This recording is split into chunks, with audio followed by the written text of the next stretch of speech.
Hi, this is Kyle Benedict with MISO BIM. This tutorial topic is on building kitchens and is an intermediate level course. So we've got here an example of a small efficiency kitchenette commonly found in an extended stay type hotel. You've got a fridge, sink, cabinets, countertop, and most likely a coffee maker and microwave in there somewhere as well. So this is the final product, but let me walk you through how to get to this point using a variety of Revit families. Alright, I'll open up our other view.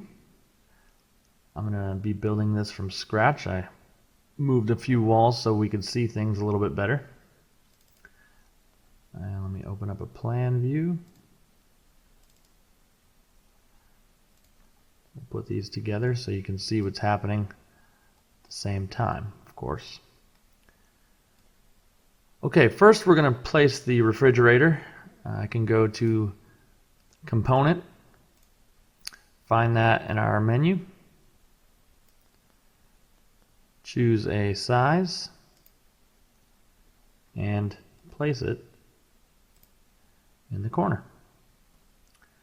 Obviously that is not facing the right way, so we can rotate that. You'll see this little invisible line parameter, and that is the clearance you'll need to place that away from your wall. So I'll rotate that 90, and now I can align that and have it snap to that, and then put it in the corner. Also, I'll want that to open in the opposite direction, so since this doesn't have a reverse button, I'm going to mirror it and just not copy it. And there we go. Next, we will place the cabinets. Again, I'm going to go to Component. We want base cabinets. We've got two options here, base cabinets with a drawer and just a regular base cabinet. I'll use the drawers for now. I'm going to choose 24-inch width by 24-inch depth with a 36-inch counter height, and I'll do one door next to the fridge. Note, these are custom cabinets, custom generic cabinets made by the Revit collection, which you can download for free. One thing to note is almost every product they have is a face-based family, so this doesn't look right for that reason, because it's defaulting to place on a vertical face. All we need to do is place on a work plane. Level 1 is that plane we want, and now it's in the right orientation. So I'll put that right up against the wall. Again, we've got the wrong orientation there, so I'll rotate that out 90. Get it to the right place. Alright, that's our first one. Again, that door's not opening the right side, so I can change that. I'm going to copy this over 2 feet and change this one to a 2-door, 36-inch. I'll have to move that up a little bit.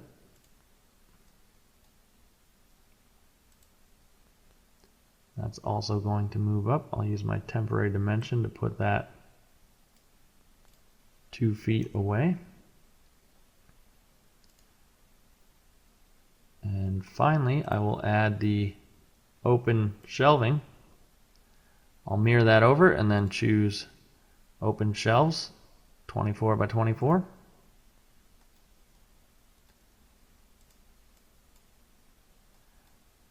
And now we've got it. So that was fairly painless. While we're doing this, let's look at these cabinets a little bit closer. I'm going to go to a 3D view here and copy one out real quick just so you can see some of the features of this. As I've recommended before, anytime you're opening a family, whether it's one you're familiar with or one you downloaded from somewhere, just go through the parameters, both the instance and type parameters, just to get a feel for what kind of features this family has and what kind of things it's capable of. So if I select this cabinet, you'll see our instance parameters. We have materials, but below that we have a filler extension on both the left and the right.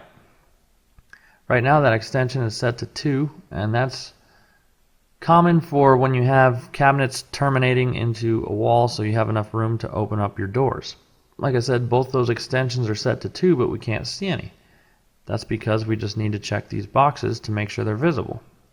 So by doing that, you'll see now we've got the extensions.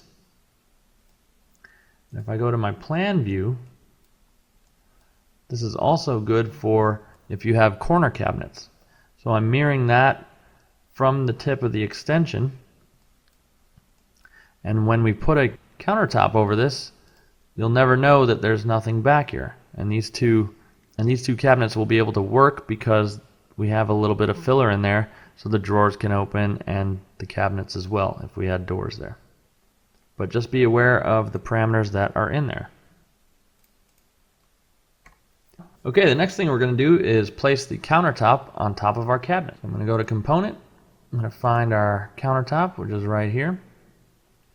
You'll see I've got a regular countertop, which is out of the box Revit counter, and this is a custom made countertop, again by the revitcollection.com, which you can download for free.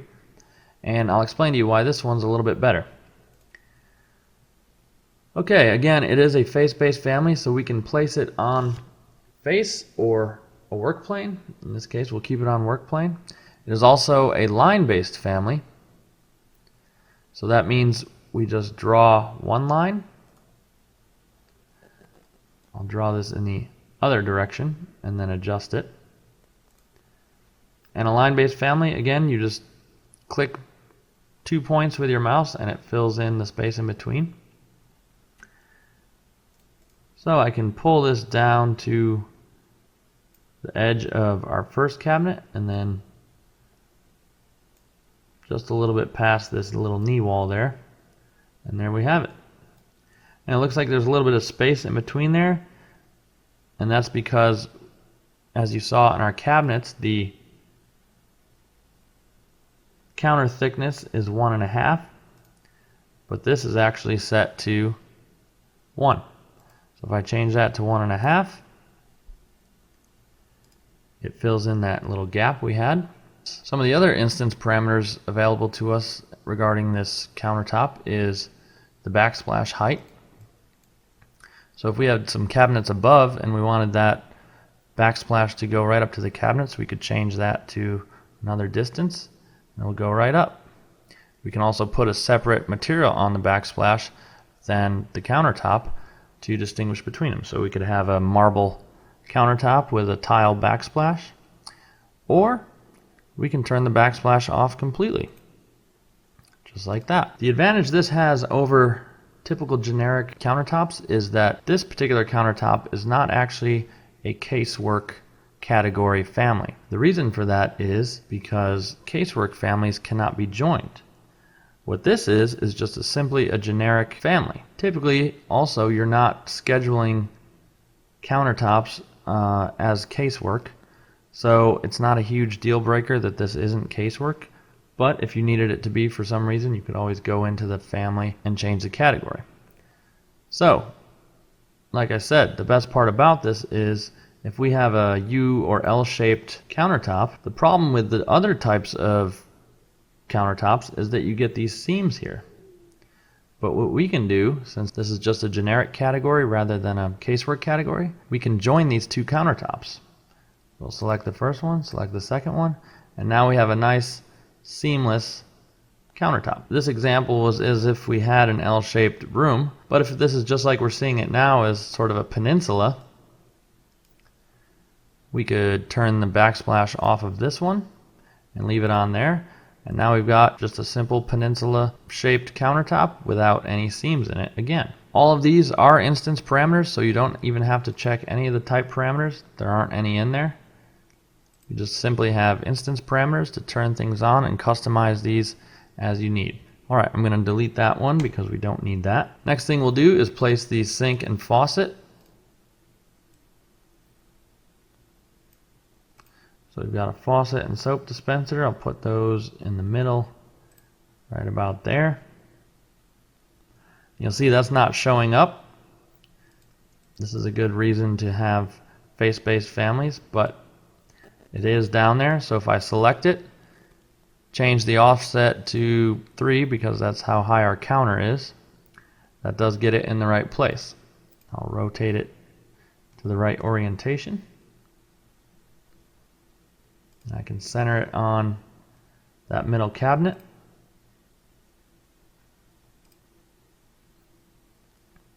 And then the last thing I will do for that is put the sink in.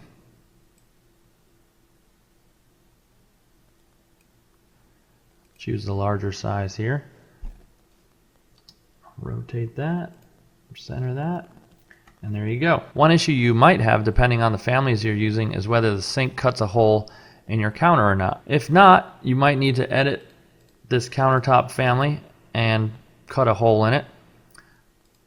Personally, I model all my sinks to have a void in them, so when you place them in a countertop such as this, it will automatically cut the hole for you. Just keep that in mind as you're building this stuff. If you're not doing an extensive rendering, it might not even be an issue. Finally, the last part is placing the baseboard beneath our cabinets. As you can see, it's just open under there right now. Most people would make this part of their cabinet model, but the reason I didn't do that is, again, you're going to have a seam in between all of these cabinets. And in reality, they are going to run one continuous baseboard along there. So what I do is place a wall sweep on the wall, and that will actually be our baseboard. So we choose wall, wall sweep. We've got base trim in here. If you need to adjust that or make a different profile, you can choose that from this drop down menu. I just have these base sizes right here. I'm going to use a 4.5 by 3/4. And you'll see I can place it on the wall. The problem with that is it's not out here where we need it, but we can easily control that with our instance parameters. So I'm going to cut a section to see how far I actually need to bring that out.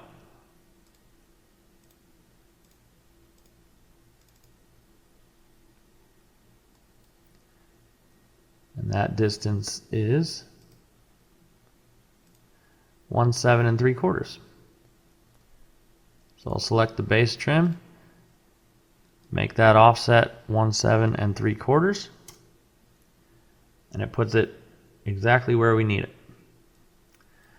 Now, as you can see, this is a little bit taller than our cabinets, so we can go back, select our cabinets, change that toe kick height to 4 3/4. I'm sorry, 4.5.